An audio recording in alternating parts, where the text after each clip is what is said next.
kami dari kelompok 6, nama saya Lara Amalia Rosadi, dan rekan saya Diva Saptila.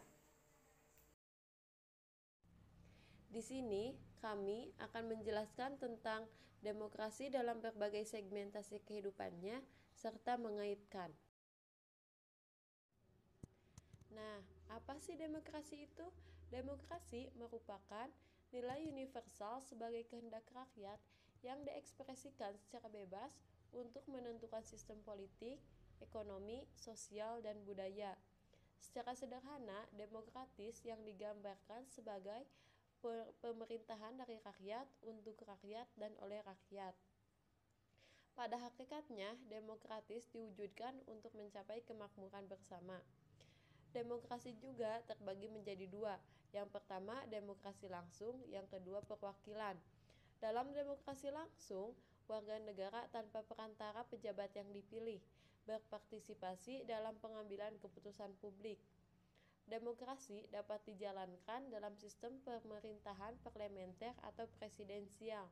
Dalam sistem presidensial seperti Indonesia, proses pergantian kepemimpinan eksklusif atau presiden dapat berlangsung atau secara tidak langsung, dipilih oleh MPR seperti zaman Orde Baru, dan secara langsung, melalui pemilu yang dimulai pada tahun 2004 hingga sekarang.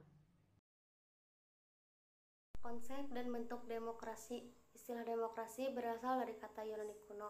Demos artinya rakyat dan kratos artinya pemerintahan. Secara sederhana, demokrasi berarti kekuasaan politik yang berada di tangan rakyat dan bukan sekelompok orang, sehingga demokrasi merupakan wujud kedaulatan rakyat. Demokrasi merupakan sistem pemerintahan yang memiliki 4 elemen kunci, yaitu pemilu yang bebas dan adil, partisipasi aktif warga negara dalam politik dan ruang publik, perlindungan terhadap hak asasi manusia, serta hukum sebagai panglima.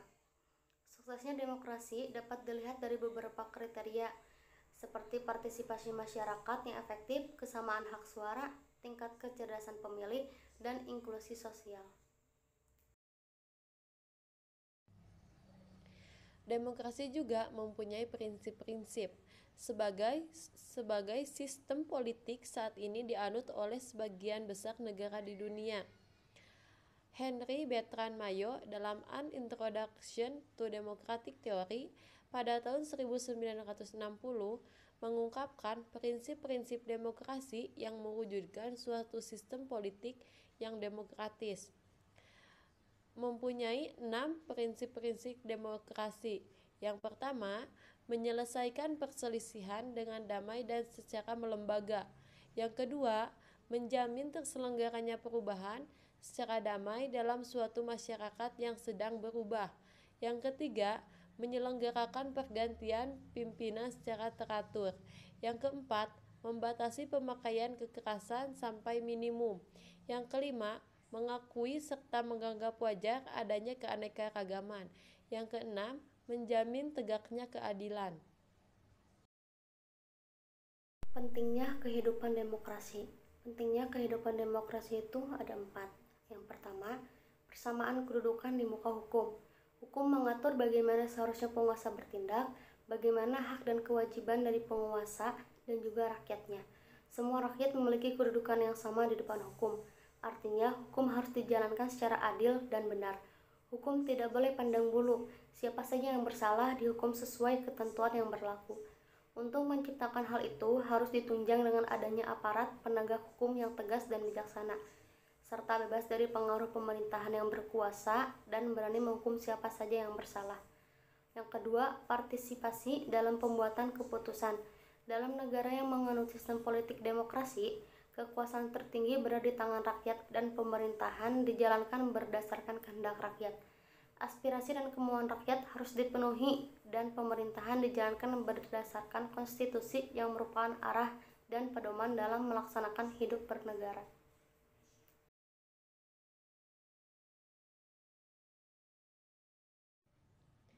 Yang ketiga, distribusi pendapat secara adil.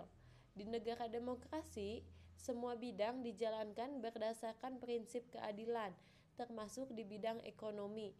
Contohnya, pemerintahan giat membuka lapangan kerja agar masyarakat bisa memperoleh penghasilan. Yang keempat, kebebasan yang bertanggung jawab. Dalam sebuah negara yang demokratis terdapat 4 kebebasan yang penting. Yang pertama, kebebasan beragama, kebebasan pers, kebebasan mengeluarkan pendapat, dan kebebasan berkumpul. 4 kebebasan tersebut adalah hak asasi manusia yang harus dijamin keberadaannya oleh negara. Dampak kehidupan tidak demokratis. Kehidupan demokratis penting dikembangkan dalam berbagai kehidupan. Bila warga negara tidak diperlakukan sama di depan hukum, tentu akan merasa diperlakukan tidak adil. Kepercayaan terhadap lembaga-lembaga peradilan menjadi menurun bahkan tidak ada. Bila masyarakat tidak diberi kesempatan yang sama untuk mencari pekerjaan dan memperoleh penghidupan yang layak, maka masyarakat akan menganggur, jumlah fakir miskin bertambah banyak dan semakin terlantar kehidupannya. Akibat negatif juga akan dirasakan dalam kehidupan sehari-hari, contohnya keluarga. Bila tidak diberi kesempatan berbicara di depan orang tua, maka segala aturan keluarga harus diikuti tanpa musyawarah terlebih dahulu di lingkup kehidupan berbangsa dan bernegara. Bila tidak ada pemilihan umum untuk memilih presiden dan wakil presiden, tentu tidak akan terwujud kebebasan warga negara untuk memilih pemimpinnya. Bila warga negara tidak diberi kesempatan berpartisipasi dalam pembuatan kebijakan pemerintah, maka kebijakan yang dibuat pemerintah cenderung akan sewenang-wenang. Artinya, kebijakan tersebut tidak sesuai aspirasi warga.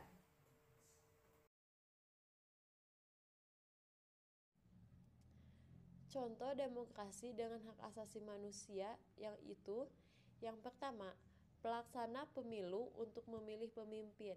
Yang kedua, meminimalisir kasus hukuman mati kecuali memang sudah melakukan pelanggaran sangat berat. Yang ketiga, merealisasikan apa yang telah menjadi seakan rakyat. Seperti contoh gambar di bawah. Contoh gambar yang pertama, melaksanakan pemilu. Contoh yang kedua adalah kasus hukuman mati.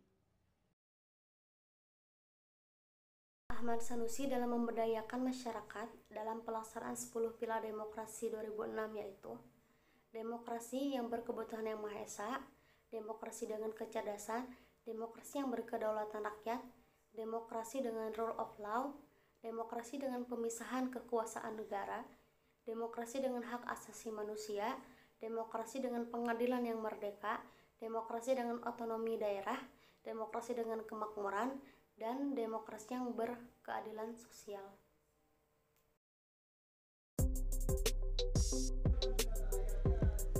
Cukup sekian dari kami. Jika ada pertanyaan, silahkan ditanyakan. Wabillahi taufiq wal hidayah. Wassalamualaikum warahmatullahi wabarakatuh.